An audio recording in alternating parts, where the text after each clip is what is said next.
Today's dedication is for Zahn, who gave me a very generous 1 year's worth of subscriptions on Patreon.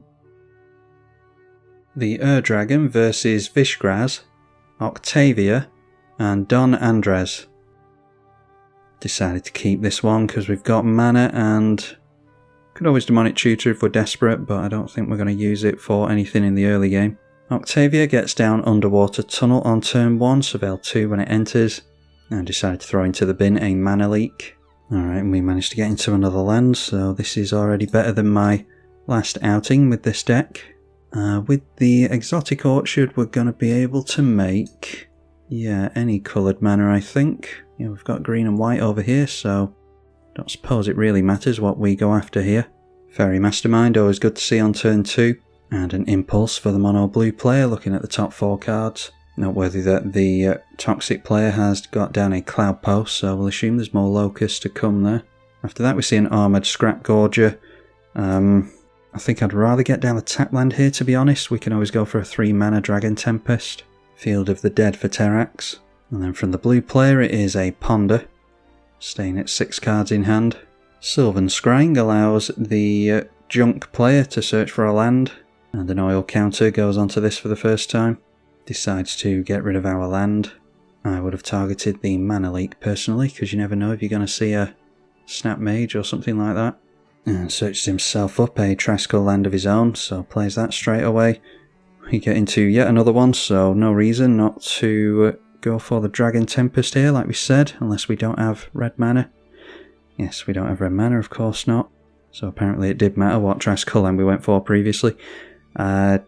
Yeah, I mean, is it just a turn 4 Dragon Tempest into the Terror of the Peaks? Might get into a 4 mana dragon that I regret not holding that up for.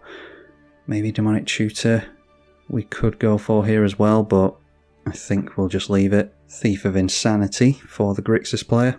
Goes down the middle with the Fairy. Curate, surveil 2 and draw for the blue player. And then beginning the mono blue player's turn. Deciding to cycle a Boon of the Wishgiver. So just drawing a card with that. And that means that the Fairy Mastermind triggers, because they've drawn their second card, obviously drew one during the draw step. And then following that up with even more Infect, a Plague Mere. So I think it's obvious what the plan is here, to make this a base 8/8 and maybe buff it up some other way as well and one-shot someone. Anyway, starting to target the blue player now and goes after that Wishgiver so that he can't draw 4 cards at some point with flashback. And then plays himself a Containment Grafter with that, so Trample and Toxic 1. And they may well be able to start getting triggers from the Corrupted from cards like the Plague Mere, so we'll have to be vigilant as to when and where we get Infect counters as best we can. Alright, there is a Sarkhan Solar Flame, which is useful towards the endgame when we can copy things like Terror of the Peaks. I don't think we're doing it now. So I think we do go for the Dragon Tempest, and we need to seriously consider whether or not we go for the Demonic Tutor. So maybe we can play the slow game and just go for a Crux of Fate next turn. They might assume that we tutor for that with Demonic Tutor. Alright, a Swan Song from the blue player means that I think we are eager to go after the Demonic Tutor now. I'm not sure what we're aiming for though. We'll have 5 mana next turn. Do we just attempt to keep cards in hand with a 2-headed Hellkite? Or a Dragon Broodmother could keep us from getting attacked as easily. Yeah, not having the haste for something like the Silverwing Dragon hurts. I think I'll just make it the Tiamat actually. I forgot Tiamat was in the deck. We can cherry pick whatever dragons we want then. Shizo in play now is able to give something fear. And there we see played and equipped a Sword of Feast and Famine, so pro black and green. And that has flying anyway, so it can take its pick of where it goes. Swings into the Toxic player. That of course hits, so Thief of Insanity looks at the top 3 cards and you can take one of them face down. They'll discard with the Sword of Feast and Famine first, discarding an Expedition map. Untap their lands there as well with the sword. So now re-equipping it onto the Mastermind and holding up mana. So we'll assume that that's some kind of interaction with 6 cards in hand. I think we are just going to attempt to go for our Crux of Fate. And down comes Champion of Wits. So they draw equal to the power and then discard 2. So it's draw 2, discard 2 until it's eternalized. And triggers the Fairy Mastermind for a card draw again. Discards to that, a Cyclonic Rift I'm sure I just saw. Won't keep the graveyard open. Yes, a Cyclonic Rift. They've got some evasion, not that I can show you, in the form of Wander as well. Oh my god, Magic Online. They've got Wander in the bin. They've got Wander in the bin, and of course Control Island, so all their stuff now has flying. They've discarded an island as well after playing a Scuttle Tide, so you can discard to make a crab token with that, which is what they've done in order to get rid of the island from their hand. One card left. Now the 5/5 swings in towards us, not much point in blocking that because it has Trample. Drown in Ika is -4/-4 and proliferate, so we end up at multiple toxic tokens here. This needs 3. If an opponent has 3 or more poison counters, draw a card and you can put a land from hand onto the battlefield. So I think it is worth attempting a Wrath here. The Thief of Sanity did go down, so we'll assume there's no counter magic. Draws his second card to that, so Fairy Mastermind doing Fairy Mastermind stuff. Might have just drawn him into a counter spell if he didn't have one there. He's got 8 in hand at the moment. Let's just continue to get non-basics in, and we'll try this Crux of Fate. Going to destroy the non-dragon creatures. And I won't bother swinging in with the bird first, because if this doesn't land, I want to hold it back as a blocker. Priority is being held up by Don Andres. And decides to allow the Wrath, so that buys us a turn cycle or 2, hopefully. Zara Renegade Recruiter. A flyer. When it attacks, look at the defending player's hand. You can put a creature from it onto the battlefield and then return it to the owner's hand at the beginning of the next end step, so I dare say they'll want to see what creatures we've got. Be very surprised if he... Wouldn't be that surprised if he had a dragon or 2 in his deck just by happenstance, so might be that he wants to take the Tiamat from us. Alright, the blue player passes straight through the turn and decides to hand it over to Vishgraz. D-Spark goes straight onto the Zara, doesn't want any part of that. So that suggests that he's got a good creature in hand as part of his 3 cards. 2 cards after he plays a Mirex and uses that to create a 1/1 toxic creature. Alright, so let's see if we can get anything through this blue player now.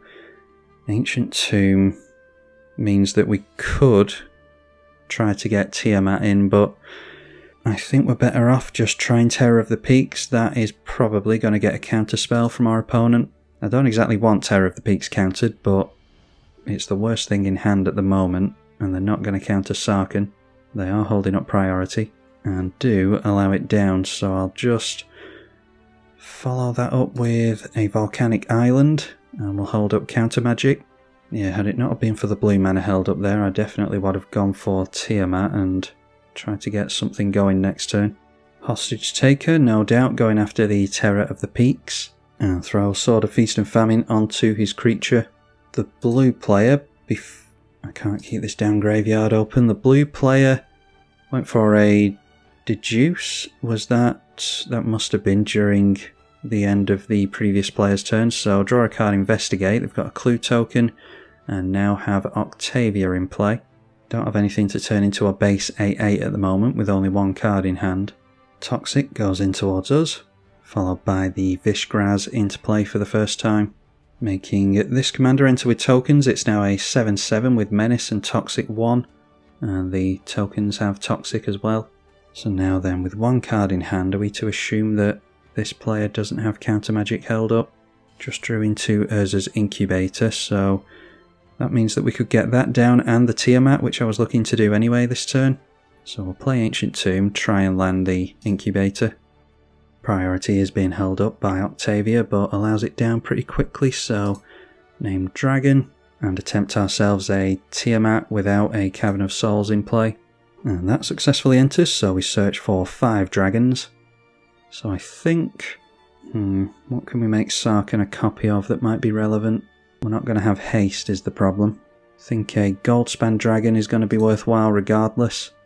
Surprisingly, I don't think we have any means of giving our creatures haste.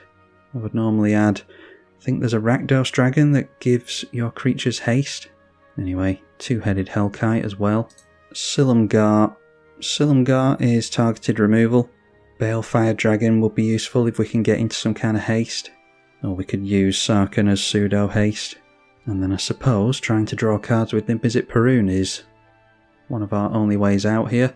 If I thought we were going to get into haste, like I said, then the Ancient Silver Dragon might be a way, but we'll go for Niv-Mizzet Parun. It's easier to cast as well. Downside being our opponents know what we're getting into here. Terror of the Peaks being cast means that it won't stain exile, so we might be able to fish it out from the bin at some point. Problem is also that they can play creatures into this and trigger it now. Deciding instead of tapping out his mana now, he pretty much guarantees that he's going to get damage through with this, and he goes in towards us for that because he's got protection from, well, all of our colours. But instead the blue player might interfere so that he can't get the trigger. Did just tap down a mana, and that is a snap, bouncing this back. So he might get his own. Does this have ward? Yes it does, so he's thinking that he's not going to get his own commander blown up here. So it might be that Tiamat is dealt with. Seems as though the toxic player is just coming in at us, so I imagine this gets replayed and takes the Tiamat. Does mean we're not taking the damage at least.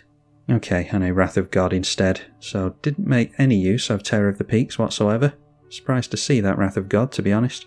No cards in hand for the blue player, so decides to crack a clue token, might be able to get into Spell Pierce or something.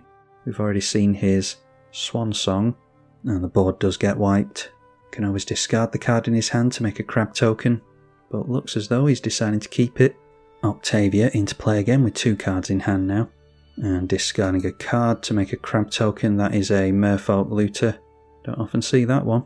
Noteworthy that our opponent does have the Anthem effect available with the crabs as well, so they are in fact 1/4s, and they do have flying thanks to that Wander. 1 card in hand for the poison player, and we see an Anointed Procession. Also seeing a land here, that is Seed Core, so target 1/1 creature gets +2/+1, and I assume with the Mirex it must be, yeah, 1 card in hand still, they get a couple of Might tokens. So this is looking reasonably promising for us. We get another land, so that means we've got 3, 6, 9 mana available to us, and then a discount with the Incubator as well. I think we're fine to, maybe we want a tap land with Arid Mesa. Don't suppose there's any rush to get down a land, so play the Sarkhan. Priority being held by the blue player again. Straight into Goldspan Dragon, which will cost us double red here, so the mana's a little bit weird now because we've only got these Tricycle lands, but we do get a discount on Goldspan Dragon, and that means Sarkhan of Flame becomes a copy of it for the turn. So there's nothing else we can do here with that floating mana. I think we're best just holding on to it. Let's go for a couple of attacks. I could have got down the Dragonlord Silmgar, but there's nothing relevant to steal anymore thanks to the board wipe, so we'll send both of our dragons into the left, and it might even just be worth holding on to the mana. We'll repay the pirate player in kind. Trigger each Goldspan Dragon for a treasure token, so that's 4 additional mana this turn. Depending on how this is worded. Yeah, it has the treasure tap for 2 mana. Doesn't give us an additional mana. Yeah, so in this case, if we get into another red land with the Arid Mesa, we should be able to still cast the Niv-Mizzet Parun and hopefully draw some cards. So I think that's the plan here, because we've got a blue mana available on the Triome. Should be fine to make that a plateau. And then cast ourselves with the treasure mana, the Niv-Mizzet Parun, and we'll see how long that will last. Something that our opponents want to be getting rid of pretty quickly, really. But it might be with 8 cards in hand, the Grixis player can just remove it straight away, but it might be that this player just decides to go for his hostage taker straight away, but we need to play threats into it so that he doesn't just hold on to it and slow us down for the rest of the game. The entire deck will be built around thieving our decent creatures, I imagine. Now I'm not sure if they went for the hostage taker and we took control of it with this. Could we cast the spell from underneath the hostage taker because we now control it? Anyway, it's a Dredge Mire. Each opponent chooses a creature in their graveyard, put them onto the battlefield under your control. I doubt we have a good target here. Yeah, we have to give our opponent the Tiamat. Good target from our perspective, I mean. So that is the first instant. I think I'm going to deal with these toxic creatures because they just seem to be coming in towards us all the time. I'd rather be targeting Terrax directly, but the toxic player isn't leaving us with much of a choice here. Oh, the Wrath of God was cast from underneath the Thief of Sanity, by the way.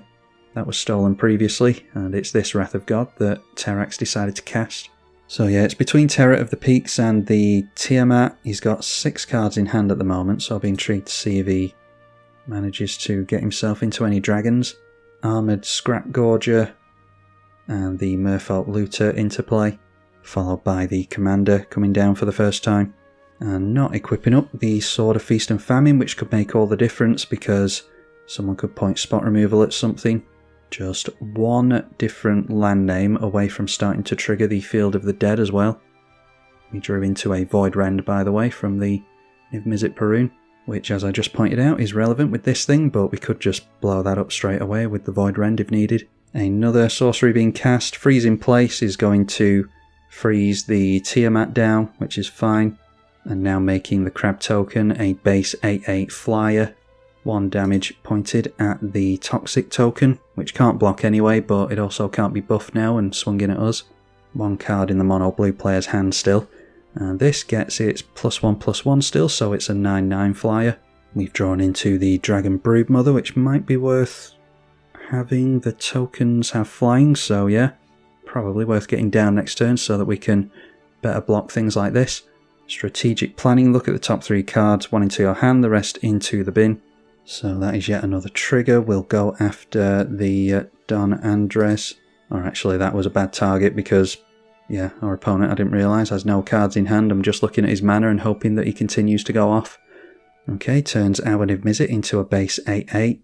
Yeah, should have pointed that 1 damage over here, but hopefully it won't matter. They decide to throw away the Phantom Interference and a Frantic Search. 9/9 goes into the left, both of them go into the left, that's good.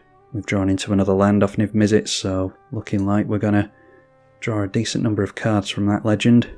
The Pirate player goes down to 15, so we might just be able to swing in and take him out next turn.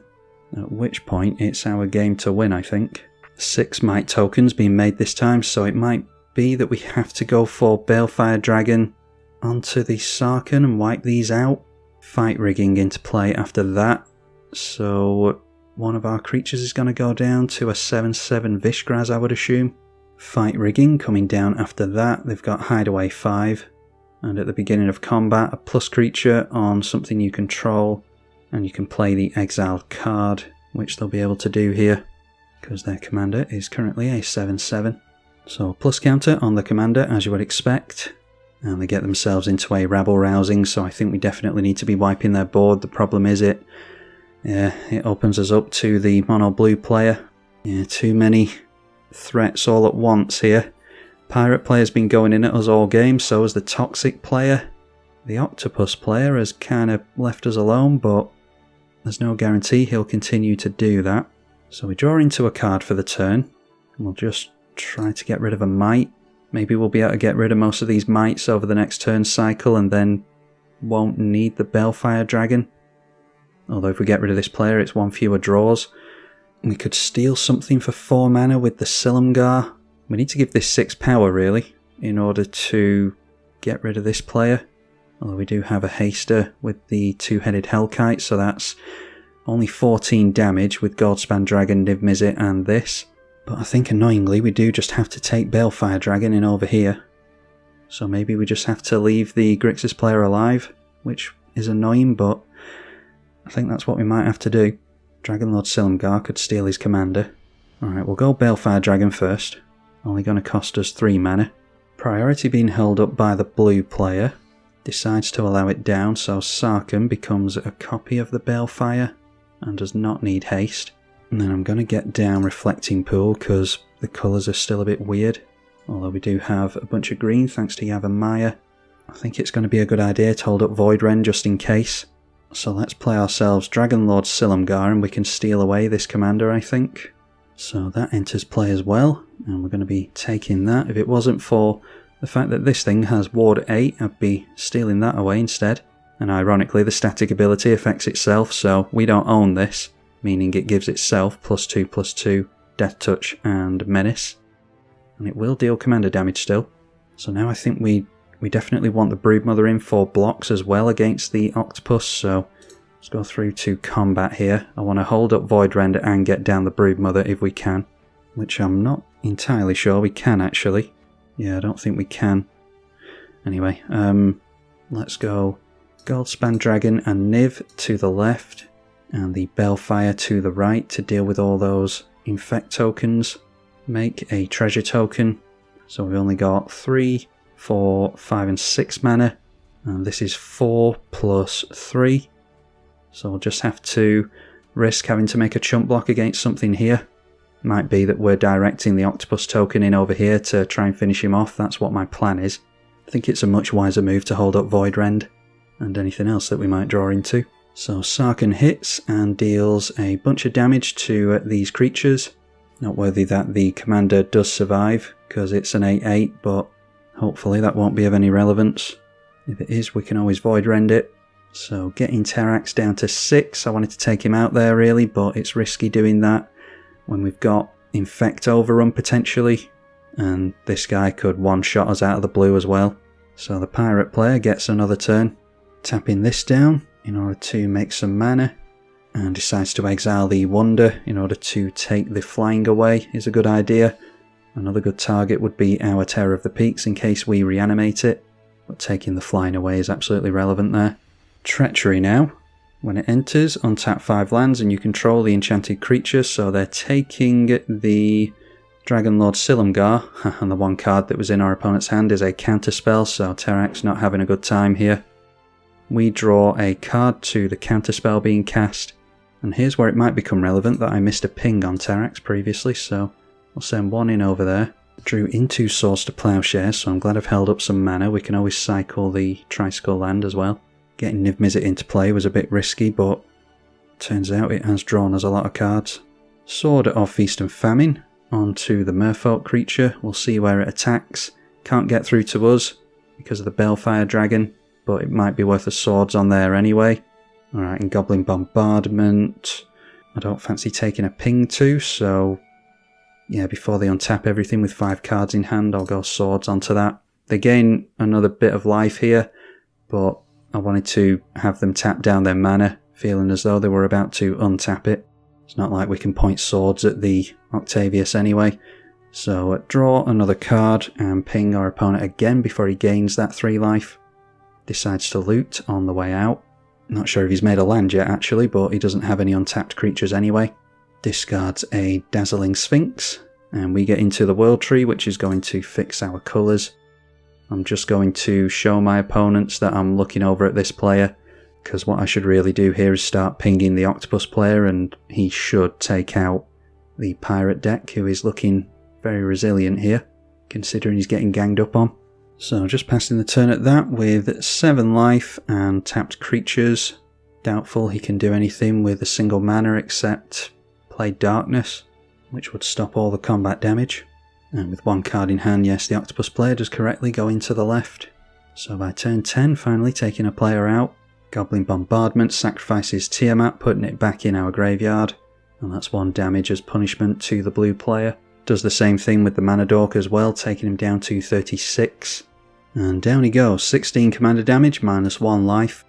And we do of course lose out on that Death Touching commander, which might have held cards like this at bay.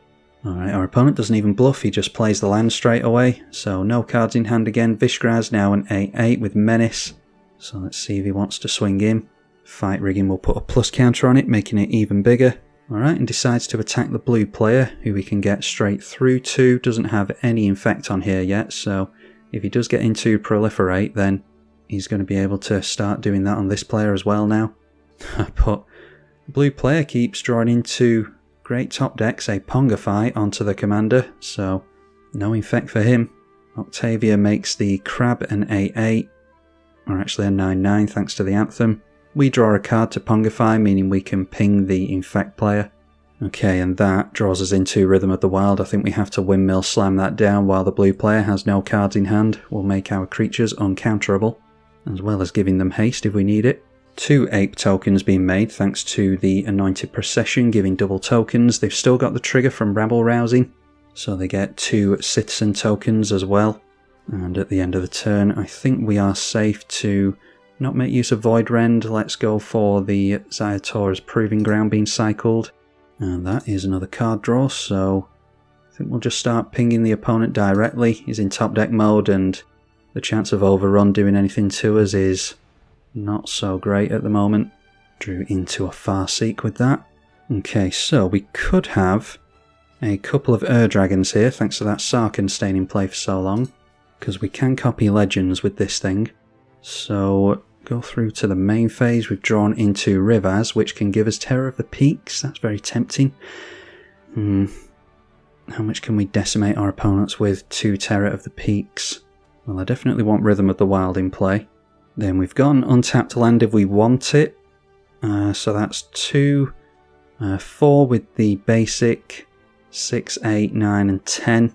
So 7 after this, and then 4 after Terror of the Peaks, but we'll have 2 in play.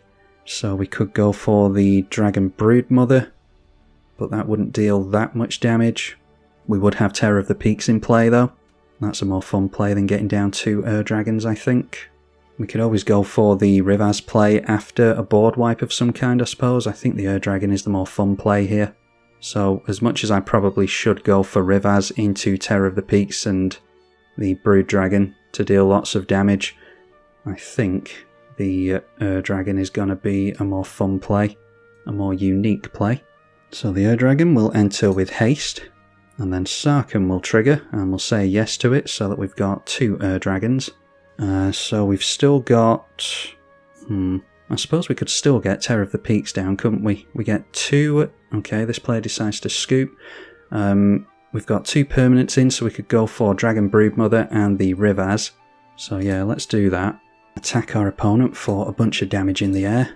I think we might actually have lethal if we just swing in with everything, so I'll do that. Our opponent might have screwed the blue player over by quitting there. But we get 2 Dragon triggers. Our opponent decides not to play it out. That's unfortunate. I think it would have been Rivaz into play for free along with the Broodmother, and then we would have had 2, 4 and 6 mana left, so I think we definitely could have afforded the Terror of the Peaks. The Broodmother triggers at the beginning of every upkeep, giving us a dragon. So if we get to a point where we start to devour dragons, it's even more damage from the Terror of the Peaks, and we can start to throw that around. Yeah, so if our opponents were going to scoop there anyway, I'm glad I went for the 2 Dragon plays, thanks to Sarkhan staying in play for so long. If you enjoyed this one, then be sure to leave it a like and consider donating on Patreon. Massive thank you to those of you who do that already, and I hope I will see you all in the next one. I'm tribalkai. Thank you for watching.